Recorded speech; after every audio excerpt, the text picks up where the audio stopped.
My family decided I was a failure at my cousin's wedding rehearsal dinner, laughing at my career in front of my sister's new fiancé and half our extended family. They thought I was a cautionary tale, a walking punchline about wasted potential.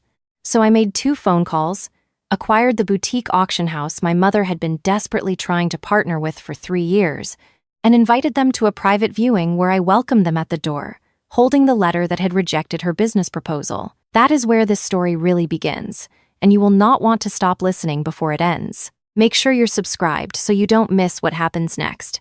And before we get into it, where in the world are you watching from today? Drop your city in the comments. We read every single one. The rehearsal dinner was held at a private room in an Italian restaurant my aunt had rented out for the occasion. It smelled like garlic bread and old money trying too hard, which was very on brand for my mother's side of the family.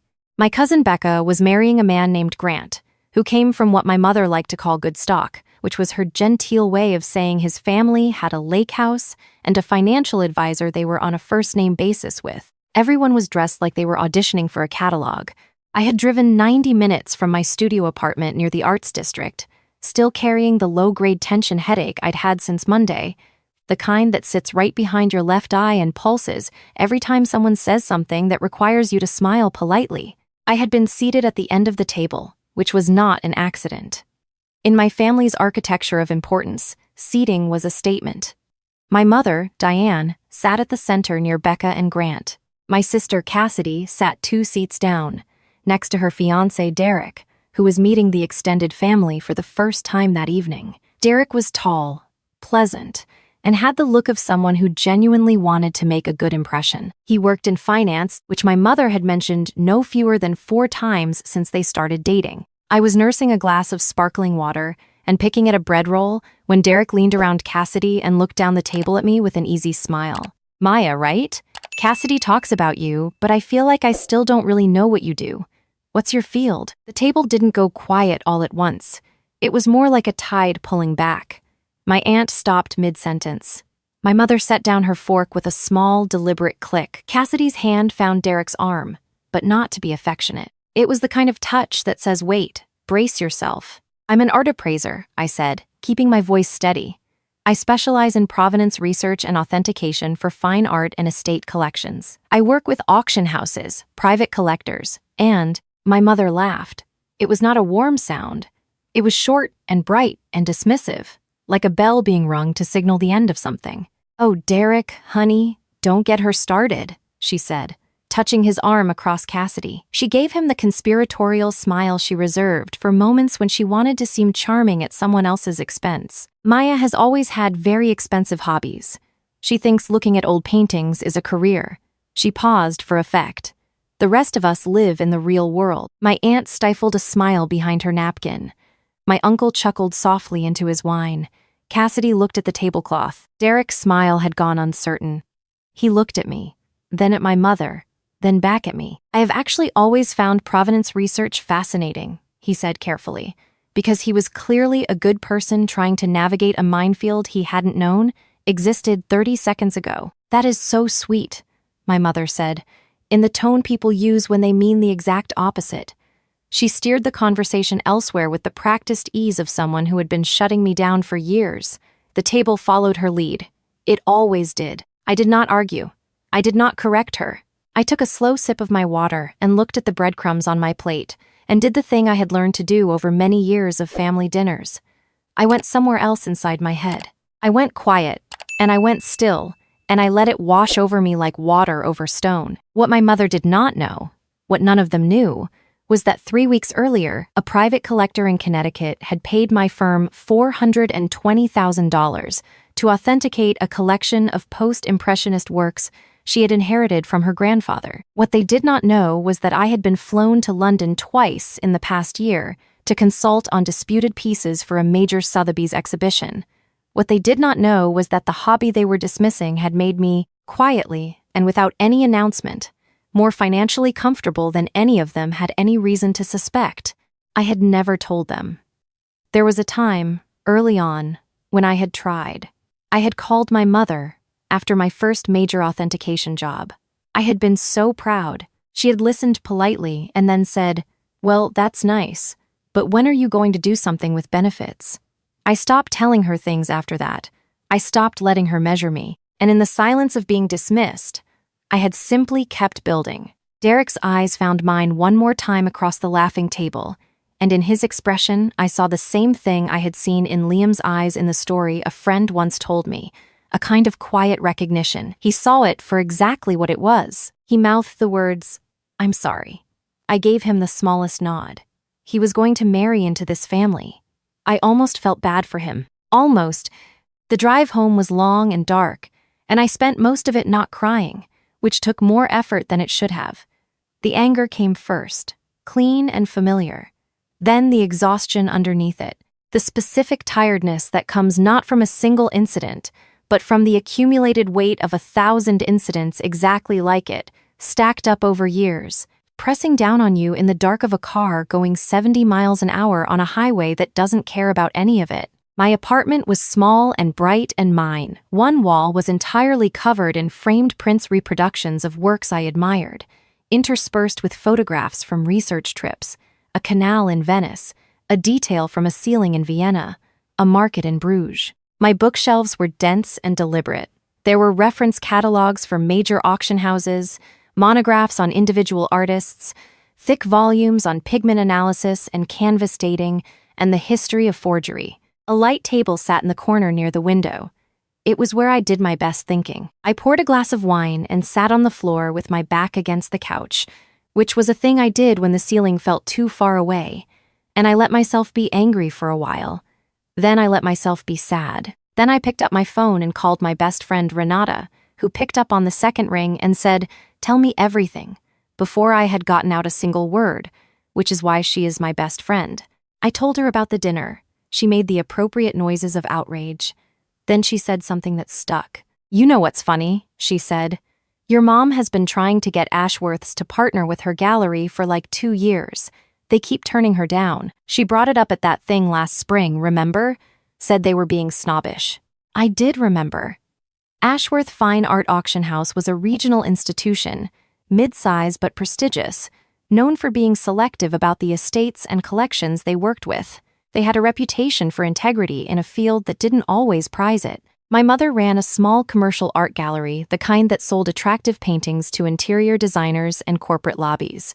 She had been trying to position herself as a serious player in the fine art world for years. Ashworth's had rebuffed her overtures twice that I knew of. What my mother did not know was that I knew Ashworth's rather well.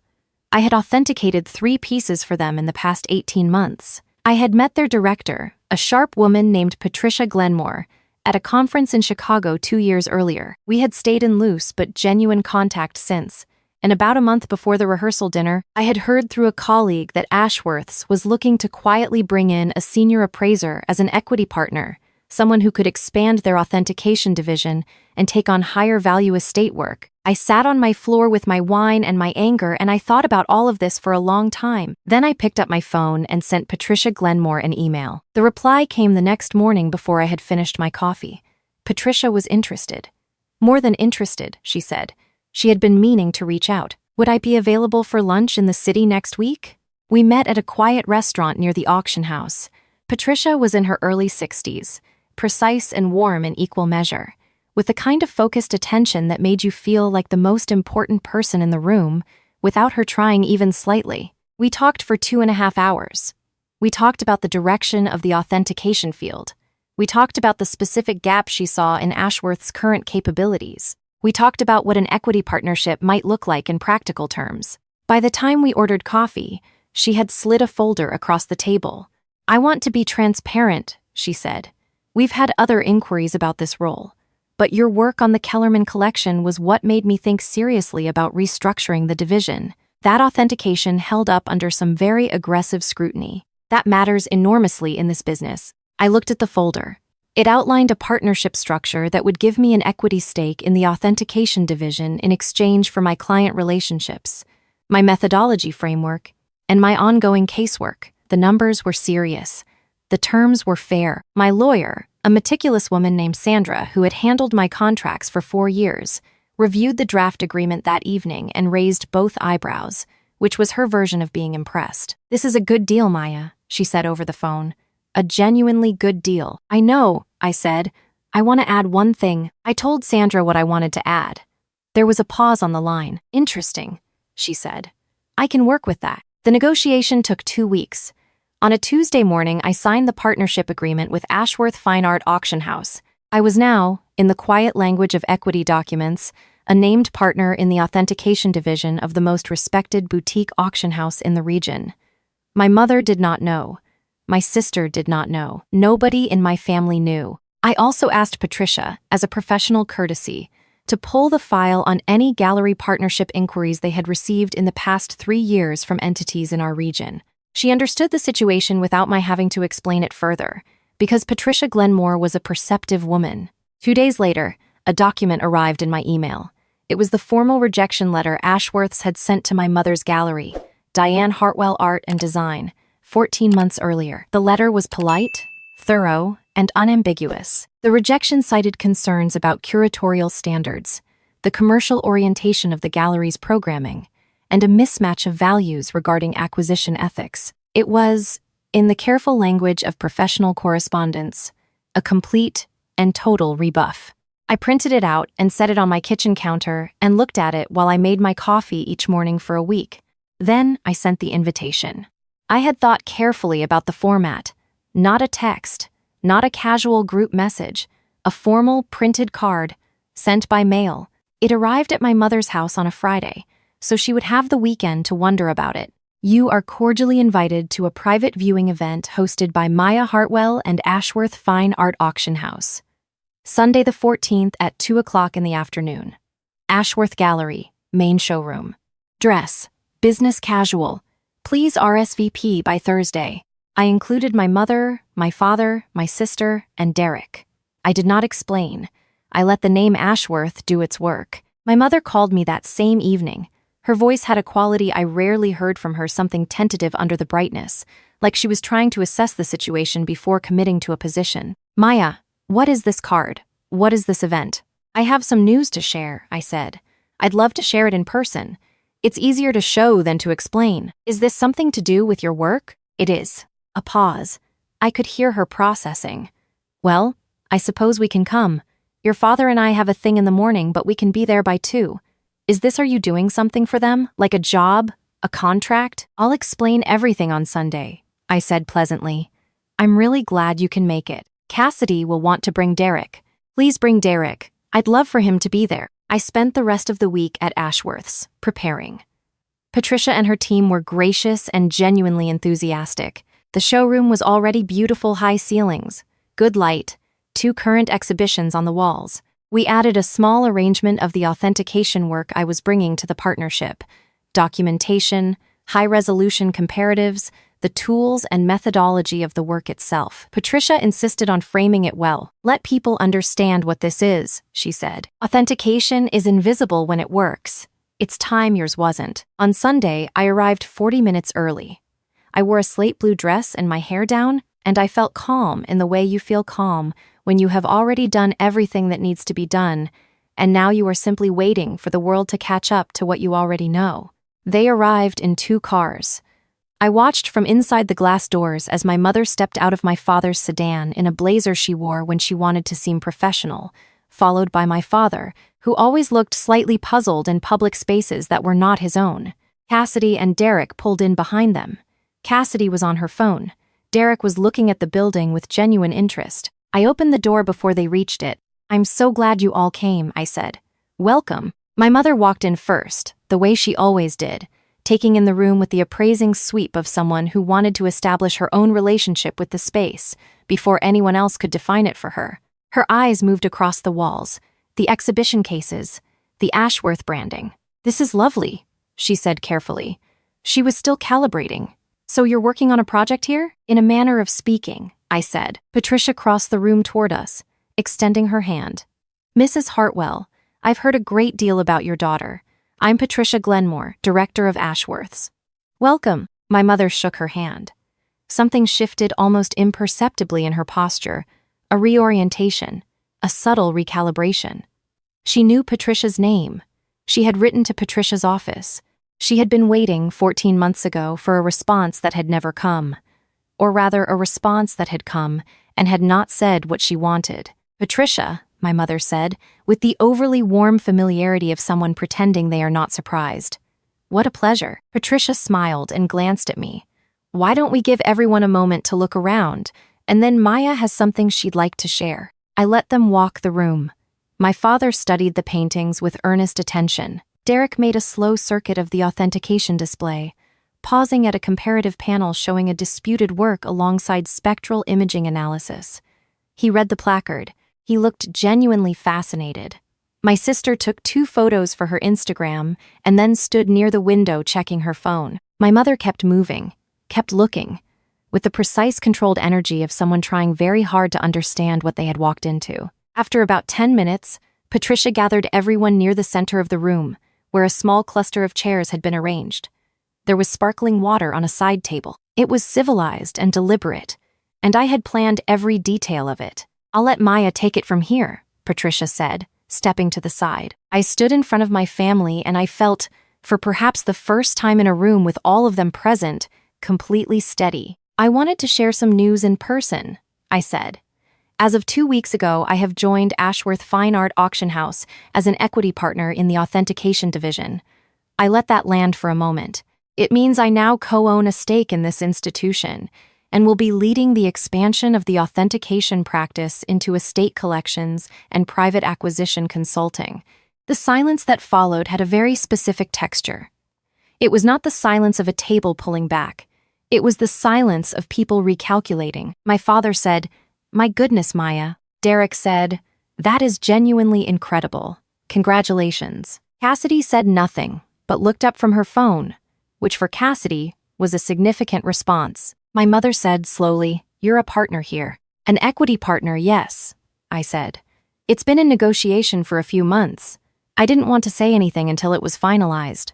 My mother looked around the room as if the walls might offer an alternate explanation. I watched her absorb the Ashworth name on the wall, the Patricia Glenmore, who had never returned, her calls standing 10 feet away, the display of my work framed with institutional care. "I didn't know you had this kind of," she started, "relationship with them," I offered gently. "I've been authenticating work for Ashworths for about 18 months. They knew my methodology. The partnership came out of that." I paused. "I know you've had some dealings with them too, actually." "Ortridto." My mother's eyes came to me very quickly. "What do you mean?" I reached into the slim folder I had kept on the side table and took out 2 sheets of paper. I held them out to her. She took them. She looked down. She saw the Ashworth letterhead. She saw the date, 14 months ago. She saw the polished, formal language of the rejection. Mismatch of values, curatorial standards. "We wish your gallery well in its future endeavors." She read it twice. I watched the color in her face shift through several frequencies. "I received this as a professional courtesy," I said, keeping my voice entirely neutral. "Patricia thought I should know, given our new relationship." "I hope it's not." "You knew about this," my mother said. Her voice was quiet in a way that was more dangerous than loud. "I found out recently, yes. And you thought it was appropriate to show this to me here, like this, in front of." She gestured at the room. "I thought you deserved to know the full picture," I said. "Just like I deserved to know the full picture at the rehearsal dinner. When you told Derek that my career was an expensive hobby." In front of everyone, the room was absolutely still. My mother opened her mouth, closed it. "I am not doing this to humiliate you," I said. "I am doing this because for my entire adult life, you have made decisions about my worth based on what you could see and understand, and you have never once asked what you might be missing. You told a room full of people that my work was not real. I wanted to show you what real looks like." My father had the look of a man watching something he had always sensed was coming finally arrive. He sat down very slowly on one of the chairs. Cassidy was watching me with an expression I did not recognize from her, something open and uncertain and stripped of its usual performance. Derek was looking at his shoes, giving us privacy in the only way he could while still being in the room. My mother looked down at the rejection letter in her hands. She looked at it for a long time. "That's not," she started. "I worked very hard on that proposal." "I know you did," I said. "I'm sure it was excellent, but their concerns weren't about effort." She looked up. "I have never said your work was worthless. You said it was not a real career. You said it was a hobby. You said in front of my sister's fiancé and our entire family that the rest of you live in the real world. You let everyone laugh. I kept my voice level and clear. That is not the same as saying it is worthless. You are right. It is its own specific thing, and I have let it pass for a long time because it was easier than fighting. But I am done letting it pass. My mother set the papers down on the chair beside her. She pressed her fingers to her forehead. She was not going to cry, I did not think. She was not that kind of person in public. But something in her face had gone loose in a way I had never seen before. My father said quietly, "Diane." She looked at him. "We owe her an apology," he said. He said it simply, without drama, like a man who had been preparing to say something for a long time and had finally found the moment. My mother looked at the Ashworth name on the wall.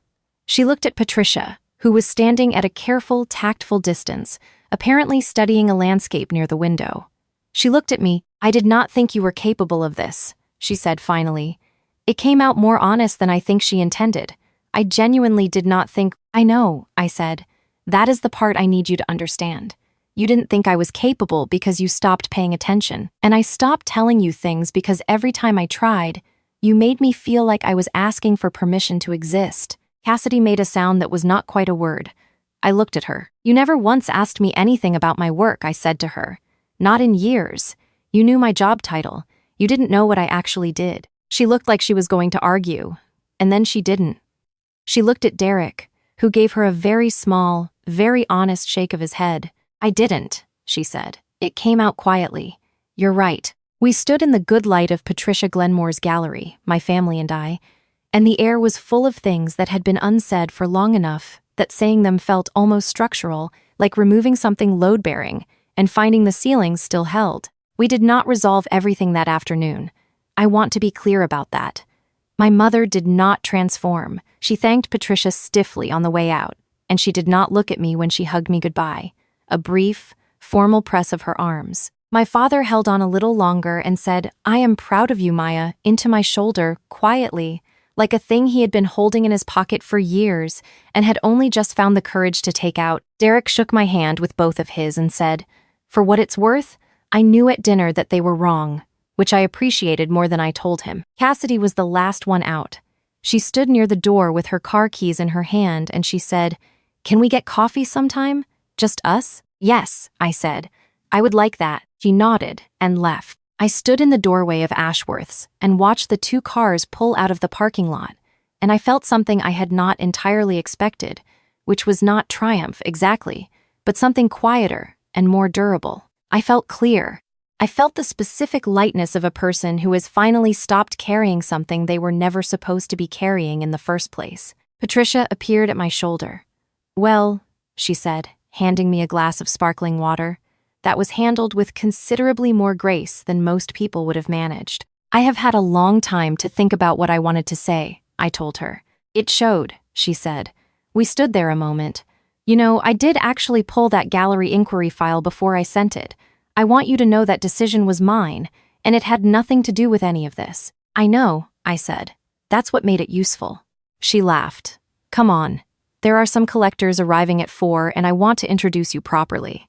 The fallout, such as it was, arrived in the weeks that followed in the muted, manageable way that things arrive when they have been handled in person rather than detonated in public. My mother called me on a Wednesday evening, 12 days after the gallery. She did not open with pleasantries. She said, "I have been thinking about what you said," and then, after a pause long enough that I thought the call might have dropped, "I've been thinking about it since the dinner, actually, before the gallery even. I handled the rehearsal dinner badly. I have handled a great many things badly." She stopped. "I don't know how to do this very well." "I know," I said. "I want to try," she said. I told her that was a place to start. I told her I was not interested in performing reconciliation for the benefit of the family Christmas card. I told her that what I needed, going forward, was to be asked about my work the way she asked Cassidy about her job, with genuine curiosity, not skepticism dressed as concern. She said she could try to do that.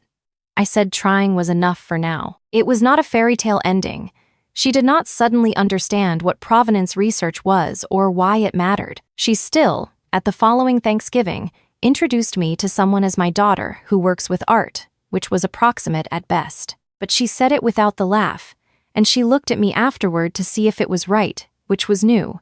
Progress in families does not come in revelations. It comes in small corrections, in the willingness to check. My father and I started having lunch once a month, just the two of us, at a diner near his office.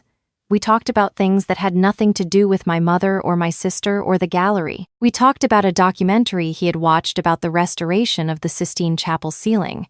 He had watched it because of me, though he did not say so directly. He did not need to. Cassidy and I did get coffee. We got coffee 4 times over the following months. The first time was awkward. 2 people trying to remember the contours of a relationship that had been mostly surface for a long time. By the 4th time, something had loosened between us.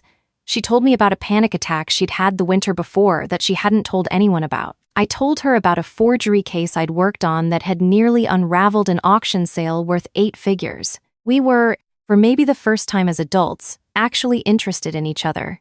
Derek, it turned out, had a great deal to do with that. He was a steady, clear-eyed person, and Cassidy, in proximity to someone like that, had started to become a little more steady and clear-eyed herself. At Ashworth's, the authentication division expanded. We brought on 2 junior appraisers in the first year. We completed work on a significant estate collection in New England that resulted in the attribution of a previously uncatalogued work to a major 19th century American painter, which made a quiet splash in the field and a considerably less quiet one in the press. Patricia and I presented the findings at a symposium in Boston. My mother saw the write-up in the arts section of the regional newspaper, cut it out, and mailed it to me with a post-it note that said, "Very impressive, Maya in her careful, looping handwriting."